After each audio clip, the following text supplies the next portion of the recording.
Forget everything you know about life in space. The tiny corridors, the floating food pouches, the 6 people crammed into a tin can for 6 months straight. That was the ISS era, and it's almost over. What comes next is something nobody has actually built yet, but everything required to build it already exists. This is a space station designed not just for survival, but for living. And it starts with the most powerful rocket ever made. Here's the pitch. Don't build a space station. Launch one. Every space station ever constructed, Mir, the ISS, China's Tiangong, was assembled in orbit, piece by piece, from parts small enough to fit inside a rocket nose cone. It's like trying to build a house by sliding lumber through a mail slot. You end up with something functional but cramped. More submarine than spaceship. NASA actually cracked this problem back in 1973. They had leftover Saturn V rockets after the Apollo program ended, so they converted one, gutted the third-stage fuel tanks, fitted them out, and launched the whole thing at once. That was Skylab, 6.5 meters wide, spacious enough for astronauts to cartwheel through the air. The most livable space humanity has ever put in orbit. We never did anything like it again. Until now. Because SpaceX built Starship, 9 meters wide, 50 meters tall, the largest object ever launched into space. And if you're never going to land it on Mars, never going to bring it back to Earth, there's a far more interesting use for it. Park it and move in. Here's how you turn a rocket into a home. The upper third of Starship is already designed as cargo and crew space. That part stays. The bottom 2/3, normally packed with methane and liquid oxygen for deep space travel, becomes your opportunity. You're not living in old fuel tanks. But once they're emptied and stripped in orbit, all that volume becomes your infrastructure. Power systems, life support, water storage, waste processing.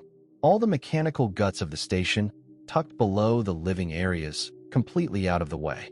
The renovation crew? Robots. Specifically, Tesla's Optimus, autonomous humanoid robots doing the orbital construction work that no human wants to do. Cutting panels, running plumbing, building floors. While they're at it, the exterior gets reworked too. No heat shield needed. This thing isn't landing. No wing flaps. Instead, massive panoramic windows wrapping the nose cone, a docking port at the base, an airlock for spacewalks, and a solar array large enough to power a station more than double the size of the ISS. That array ships up on a separate Starship mission. When you're building this big, you plan for it. When the robots are done, the station is ready. Let's go inside. Deck 10, basement. Not glamorous. Waste management, battery storage, trash compactor, organic composting. The stuff that keeps everything else alive. You won't spend much time here. Deck 9, life support. This is where the station earns its keep. Every drop of moisture, sweat, condensation, yes, urine, gets captured and recycled into clean drinking water. Air is continuously filtered, CO2 scrubbed out. Recycled water is split into hydrogen and oxygen via the Sabatier process, and that oxygen goes straight back into the air supply. The walls are lined with water storage tanks, not just for hydration, but because water is one of the best radiation shields available. When a solar flare hits, this is where the crew rides it out. Deck 8, airlock. Suit up. Step outside. The vacuum of space is right there. Most spacewalks are maintenance. Some will be experiments. A few, honestly, will just be for the experience of it. Decks 7 and 6, storage and fitness. Practical. Necessary. Deck 6 doubles as the sanitation deck, which means it's also where you'll spend 2 mandatory hours every day on the exercise equipment. Not optional. In microgravity, your muscles waste and your bones thin faster than you believe. The treadmill keeps you human. Deck 5, crew quarters. Room for up to 20 people, double the ISS crew, in a vessel 3 times the size. Private space. Real windows. You wake up looking at Earth, not at the inside of a gray wall. Deck 4, research laboratory.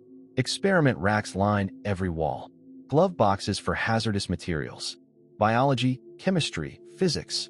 Microgravity manufacturing. Growing molecular structures impossible to form under Earth's gravity. The science happening here is the reason governments fund this. Don't ask too many questions. Deck 3, kitchen and dining. You can't cook in zero gravity, but you can rehydrate, microwave, and eat together. There's a zero-G garden running fresh produce. It's not a Michelin star kitchen, But it's a table, and that matters more than people think. Deck 2, recreation. Video games, virtual reality, magnetic chess sets, footballs drifting in slow arcs across an open bay. The human mind needs stimulation as much as the body does. This is where the crew stays sane on month 4 of a 6-month rotation. And then there's the top, the nose cone, the lounge. Floor-to-ceiling windows wrapping 360 degrees around the tip of the station. Earth below, the moon in the distance. Stars that don't twinkle because there's no atmosphere between you and them. Every 90 minutes, you watch a sunrise, then a sunset. The entire planet rotating beneath you at 28,000 kilometers per hour. Oceans, continents, storm systems the size of countries. The thin blue line of the atmosphere, the only thing standing between all of that life down there and the void. People who've experienced this describe it as a shift. Not just in perspective, in something harder to name. Spend enough time at that window, and the questions you came up with tend to dissolve into bigger ones. Will any of this actually happen? Everything in this video is grounded in things Musk has publicly committed to: Starship, Optimus, the infrastructure for lunar and Martian colonies. Against the backdrop of 1 million people living on Mars, which is the stated goal, a Starship space station is, by comparison, trivially achievable. It's not the moonshot. It's the stepping stone. So the more honest question isn't can we build it? It's when do we start?